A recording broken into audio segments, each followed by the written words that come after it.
Liza. Liza.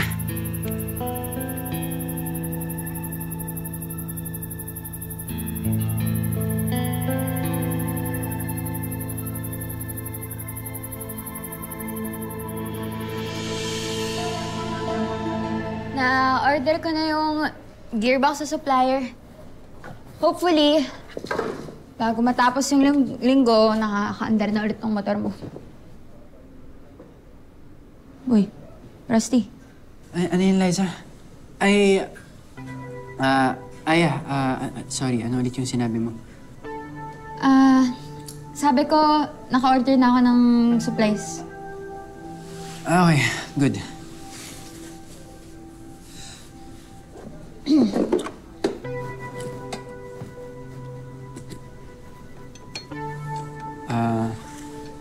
Tutulungan na kita. Ako na. Sige na. Hindi na ako na talaga. Sige. Ako na nga. Ay! Abo!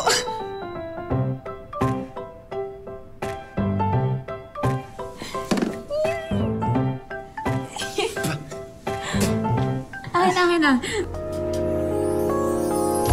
Saan nga ba patungo? Huwag mo kainin. Huwag mo. Hindi naman, no? Magkainin. Ayaw na matanggal. Oh. Nagantihan mo ba ako? Kung kasi nangingilam ka eh. Meron pa. Ito. Basta. Teka lang. Quits na tayo, ah. Okay. Saan? Ikaw na. Alam mo, nakita ko yung profile mo online, eh. Dami nagko-comment sa'yo, ha? Dami nagsasabi na magaling ka nga talaga. Tapos yung tawag pa nila sa'yo, ano yun? Motorcycle whisperer. Bakit? Passion mo na ba talaga to? Favorite kasi na banding namin to ni Dados tsaka ni maming ko. Nagsimula sa hobby hanggang sa naging trabaho ko na. Ito yung clutch lever. Ito naman, ang brake line. Pero hindi lang naman to basta pag may mekaniko. Para kung nababalik sa mga customer ko yung saya na makapag-enjoy sa kayong motor nila. Sun on your face, wind in your hair. You're giving them an experience. Mismo. Alam mo, ayun din yung habol ko sa pagbebenta ko ng mga vintage shirts.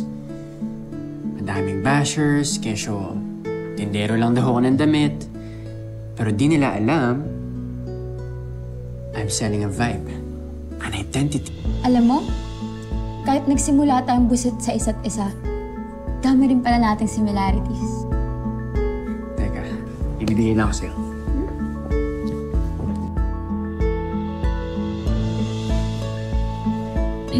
Oh. Ay, aray ko naman.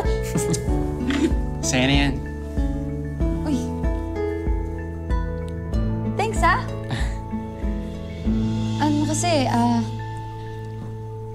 Nakanta sa akin ni Yago yung tungkol dun sa girlfriend mo sa ospital. Liza ba yung name niya? Yung tinawag mo sa akin kanina. Daldal talaga ng kapatid ko. Sorry sa nangyari sa kanya. Wala namang may gustong mangyari yun. Hindi mo naman kasalanan na ganun yung naging kondisyon niya. Oo naman. Wala akong kinalaman doon sa nangyari sa kanya. Ha?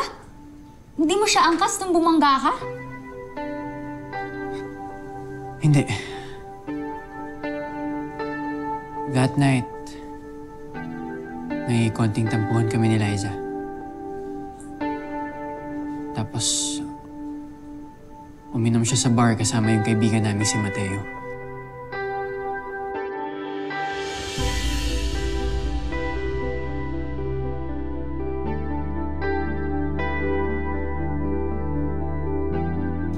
Alam ko, nakamotor lang sila. Kaya pupuntahan ko sila para sunduin ko si Eliza.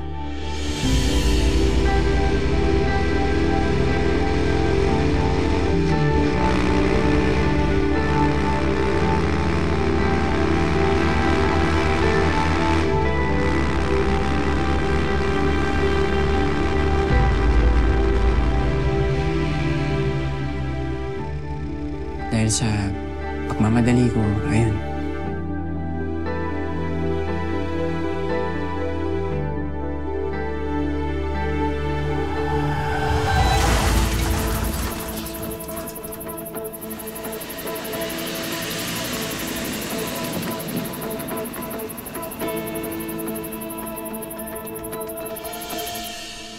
Aksidente ako. Sa ospital ko na nalaman na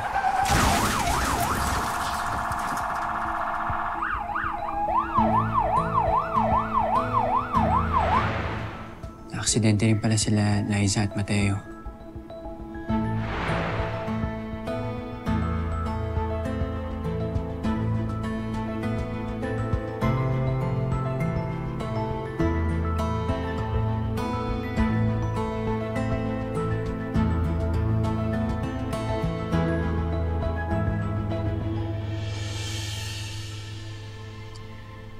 Tapos yung gagong Mateo na yun.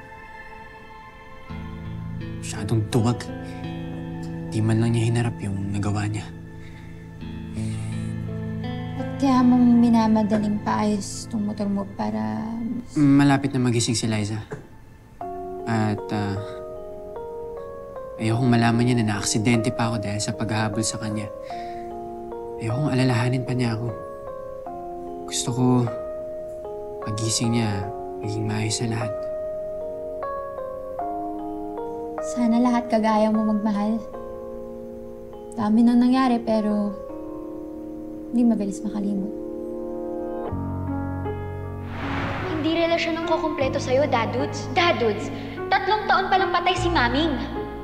Anak, wala akong ginagawang masama.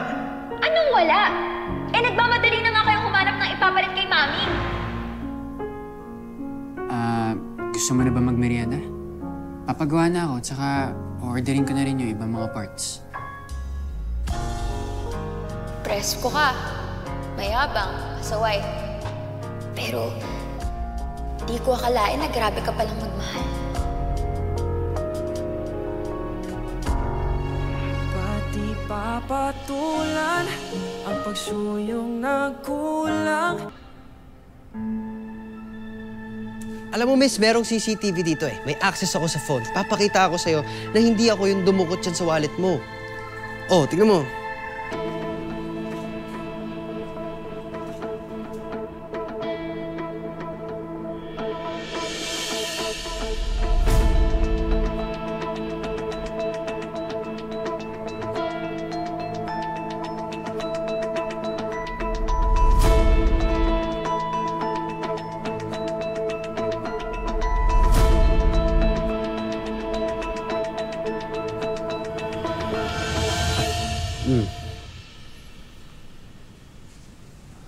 So, okay. Hindi nga ikaw. Sorry. Grabe ka naman kasi, porket mekaniko ako. Kaya akala mo, magnanakaw ako. Sorry. Lesson of the day, never accuse the hopeless romantic. Sakit niyan sa ego.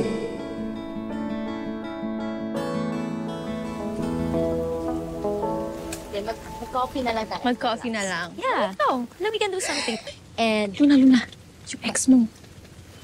hindi ko naman siya kilala. Ah.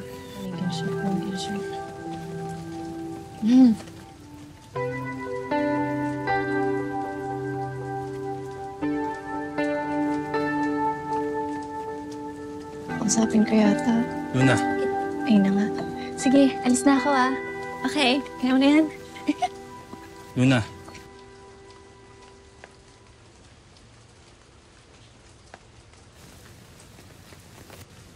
What?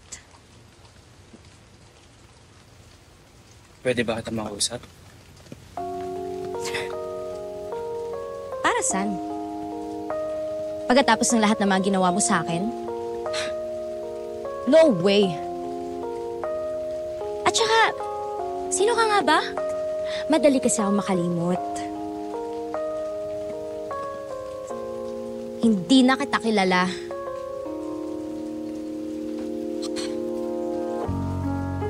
And just like that, tahimik na naman si Vincent. Pero ang mga mata niya, loud as hell.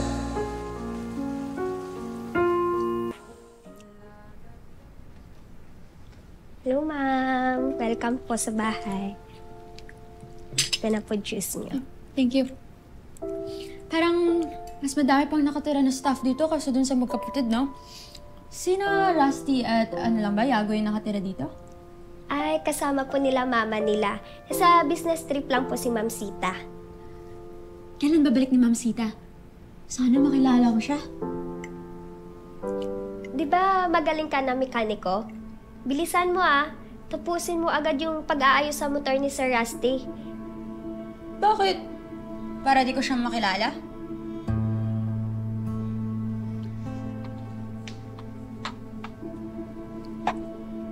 Takot naman. Uy, panalo. Ano, gawa to ni Ate Vivian? Wait! Ikaw pinahamak mo ako. Hinayaan mo kong isipin na si Rusty yung dahilan sa pagka-aksidente ni Liza. Eh, hindi naman pala. Nagbuka pa tuloy akong chismosa. Ganun ba? Di ko rin talaga alam kung anong totoong nangyari.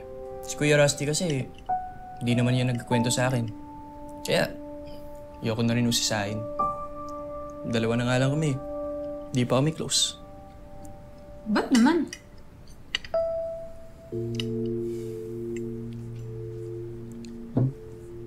Ako kasi yung masunuring anak.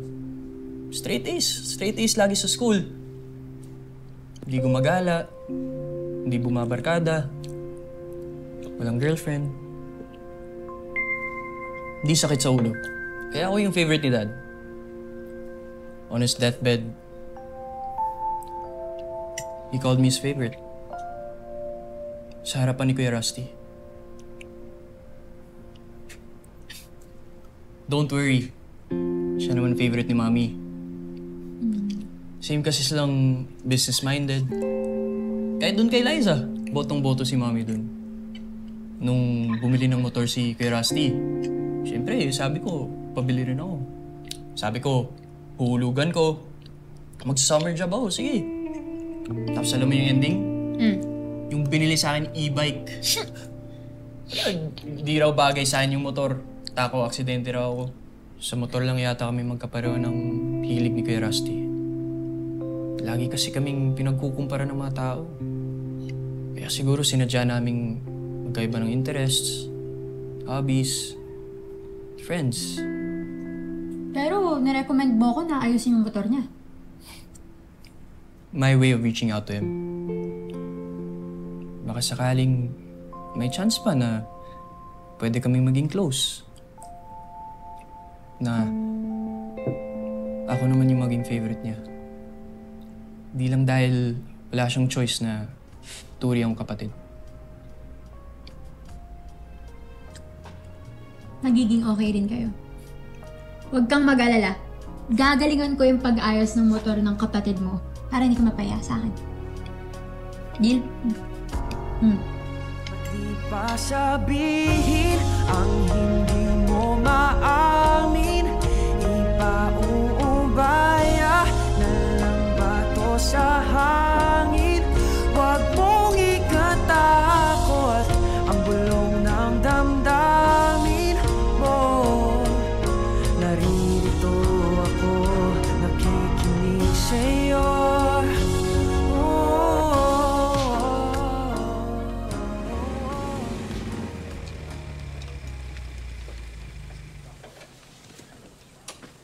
Ate, ito na kita. Thank you, Andy. Aba. Oh, naitrining. Bakit mag-isa na kayo na malengke? Pwede naman kayo magpa-drive kayo mga road, o di kaya sa akin. Ay, ako naman, anak. Eto nga, binilang kita ng palabok sa palengke. Naks naman, Nay. Baka talaga, alam mo yung paborito ko. Malamang yan si Mang Andy, pumoporma kay Aling Krining. Upi naman pala tong sayago sa bahay nila. Kawawa naman. Kaya naman pala kahit nirarayuma, panay pa rin ang larga. Ano, Nay? May pag-asa ba yan? Nako. Blooming na blooming ka ngayon, ah. Nay, huwag mo sabihin dito mo yan sasagutin. Oh, dapat doon sa loob. Sige na nga, mauna na ako. Thank you, Andy. Next time na lang ulit. Rusty, pagluluto kita ng masarap na sinigang. Ay, sama ako. Sama ako, masarap yan.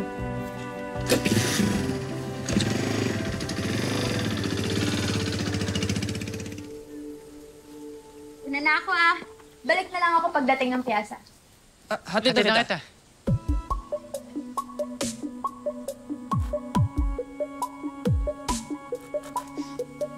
Tina, may dala akong motor oh.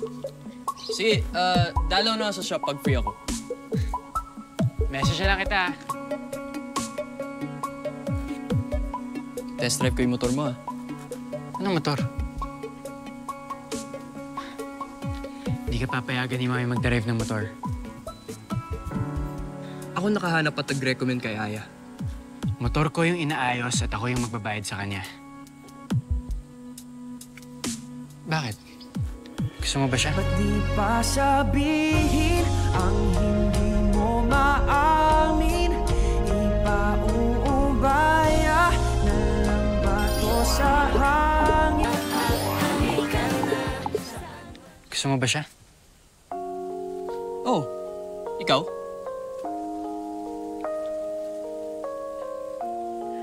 May girlfriend ako. Buti alam mo.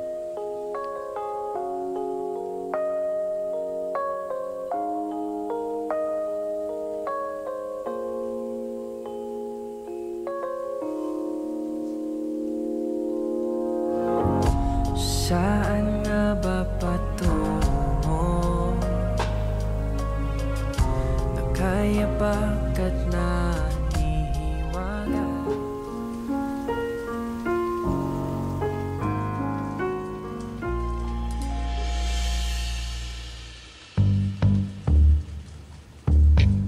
Okay. Panahon na para uminom tayo ng alak. Okay? Hey! Nakita, bro. Gano'n ba karami yan? Ganyan? Yan? Alright. Pati lang. This is it, bro. Cheers. Bro, una sa lahat, lagot kay Lola.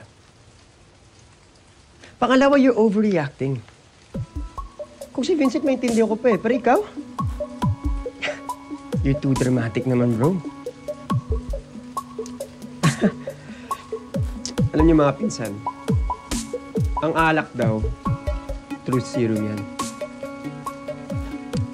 Pero parang hindi pa kayo ready dyan eh. Hindi pa kayo ready sa alak. Hindi pa kayo ready sa truth. Ikaw, Vincent, you're too scared eh. Nakita mo na nga si Luna. Hindi mo pa sinabi lahat na gusto mong sabihin. Natameme ka na naman. Ikaw naman like you're too sensitive. Napagbintangan ka lang ng isang magandang babae. Buttered ka agad. Alam mo, life is not a rom-com, bro. Alam mo, we have to face the real world.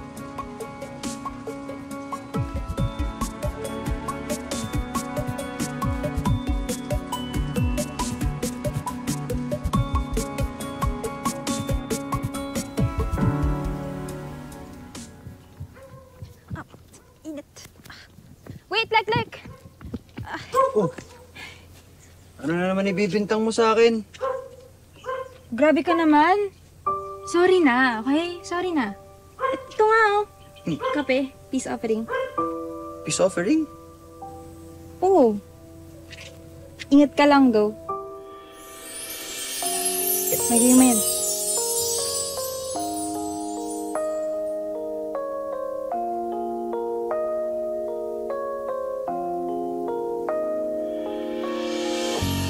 Sa hindi inaasahan, pagtatagpo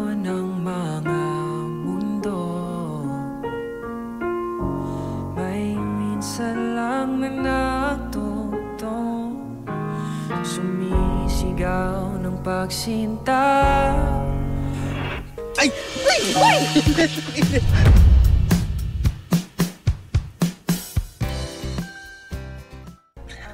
Baka pinagpalit niya na ako sa iba.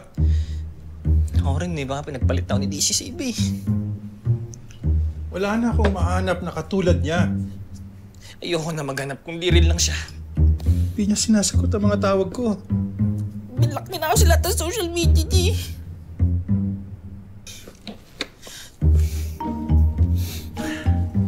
Cheers, brother. Ano ba kayong dalawa? Bakit parang may pabasa ng pasyon dito? Surprise! I'm home! Ate Daisy! Dadudes! No, hindi ka nagsabi na darating ka. Sundo-sundo kita! Actually, wala naman po kasi sa schedule ko na magbakasyon. Pero pinayagan ako mag-leave, kaya pupunta na ako. Yes. Excuse me, Dadudes. Okay, sige. Ikaw, mamaya tayo mag-usap, okay? Pagod pa ako sa biyahe. Babe naman! Ano ba mali siya yung ginawa ko? Sorry na! Walang mali siya? Wala bang mali siya yung nilike mo yung picture ng kliyente mong nakabikini? Sumisip-sip lang ako, baka lumipat ng talyer. Ito na mga pasensya na! Pasalamat ka na lang. Hindi pa umaabot dito yung MRT kung hindi talaga. Nak. Sorry. Anyway, tuloy yung birthday party mo this weekend, ah. In-invite mo na ba si Beverly? Ano na lang, tayo lang pamilya at saka siguro mga piling kaibigan. May tutol na naman ba?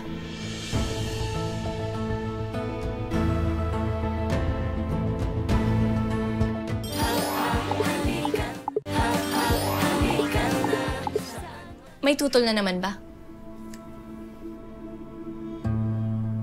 Nakakaya naman sa mga kapitbahay. Baka madami pa silang masabi. Nila o ikaw? Alam mo, baka ikaw yung maraming sinasabi tungkol sa pagdadate ni Dadudes. Ko sa'yo, te. Hindi. Mag-usap tayo, Lika.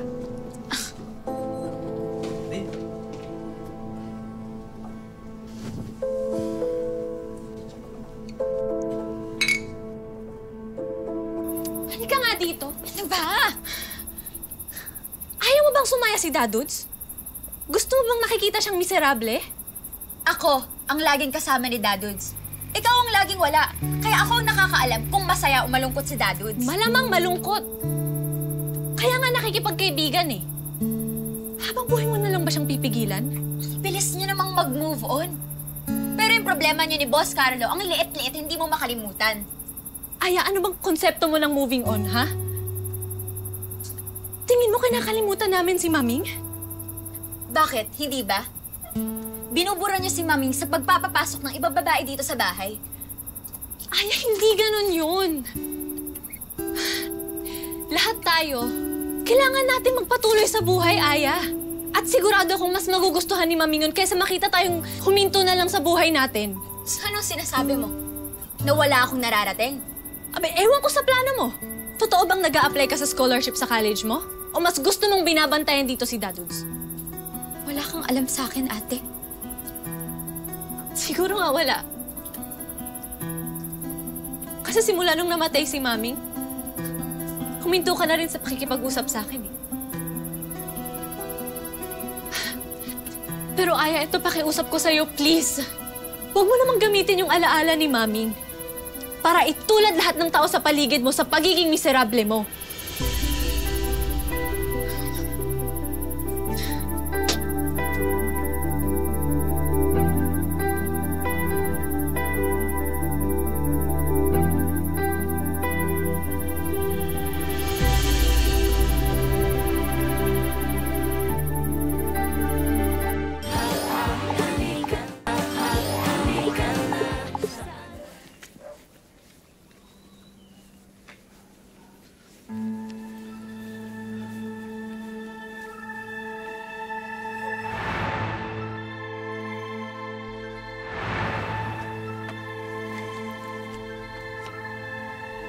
Hoy! Hoy! Sumama ka sa akin, hayop ka! Ipapapulis kita, dali! Bakit? Anong kasalanan ko?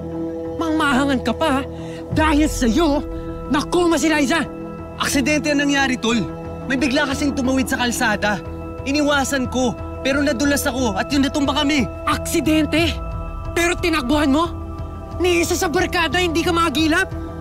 Alam mo bang pinagbantaan ako ng daddy ni Liza? Sarili mo lang kasi niligtas mo. Habang yung girlfriend ko, iniwan mong duguan sa kalsada. Girlfriend? Tanga ka ba talaga? Nung gabing yun, hinihiwalayan ka na ni Liza. Ayaw mo lang makinig. Gago, anong alam mo? Ang sabihin mo, sinusulsulan mo si Liza kasi may gusto ka sa kanya, bantay sa lakay ka eh. Gago ka!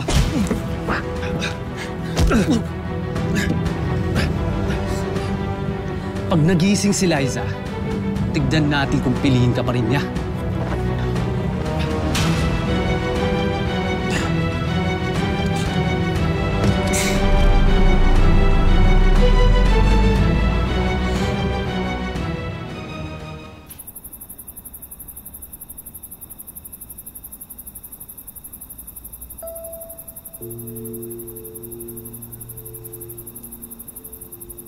Girlfriend? Tanga ka ba talaga? Nung gabing yun, hinihiwalayan ka na ni Liza. Ayaw mo lang makinig.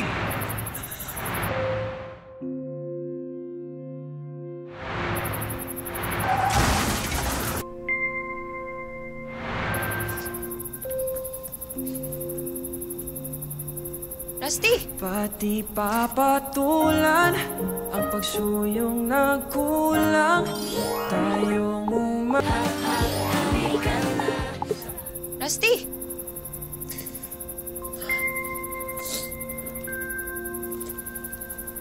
Uy! Anyari sa'yo? Napaaway ka ba? Naaksidente ka? Napagtripan? Uy. Ay, hindi ko na alam yung gagawin ko eh. Pilit kong pinapaayos yung motor kong sira, pero ang totoo, buhay ko naman itong may sira eh.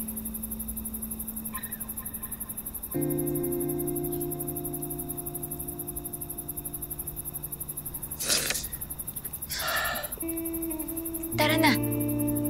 Iuwi na kita sa inyo. Huwag. No. Ayoko makita nila ako ng ganito. Lalo na si Iago.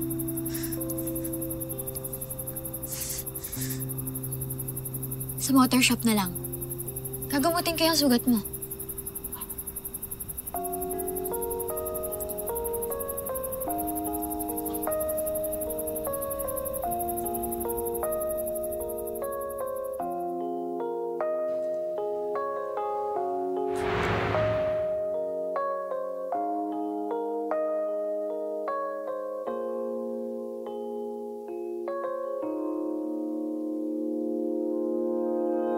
Sa hindi inaasahan, pagtatagpo ng mga Ano, kaya mo ba? Kaya mo ba? Kaya mo. may minsan lang na natutong damang-dama na ang ugong ito.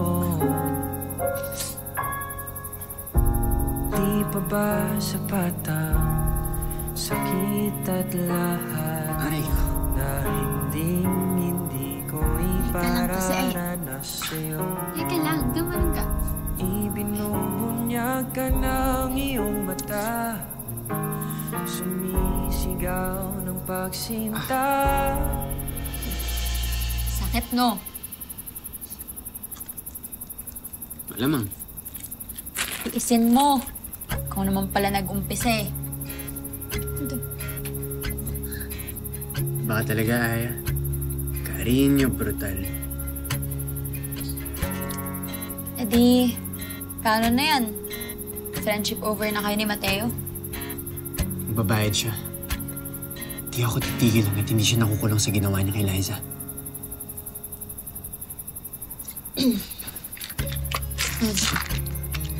Ito. Inumin mo. Teka, baka naman nilagyan mo ng brake fluid tong pinapainom mo sa akin.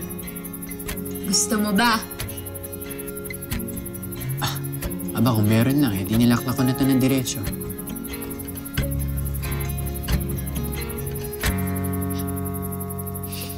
Alam mo, Rusty, mabuti kang tao. Saglit pa lang tayong magkakilala pero kita ko yung malasakit mo kay Yago tsaka sa mga kasama mo sa bahay.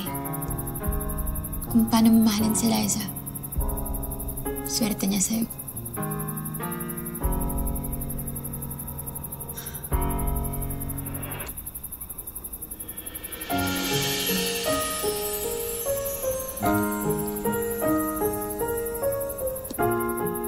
Ingatan mo tong mga kamay mo, Aya.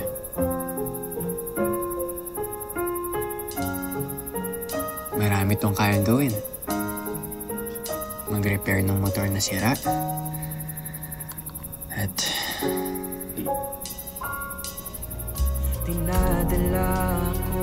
magpagaling ng wasak na puso. Ba't di pa sabihin ang hindi mo maamin? Ipauubaya na lang ba to sa hangin? Huwag mong ikatakot ang bulong ng damdamin mo.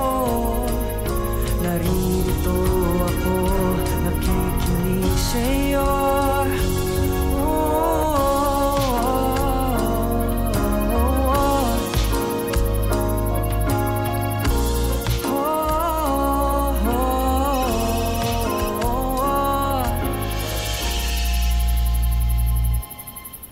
Hello? Opo, ito nga. Ha? Gising si Liza?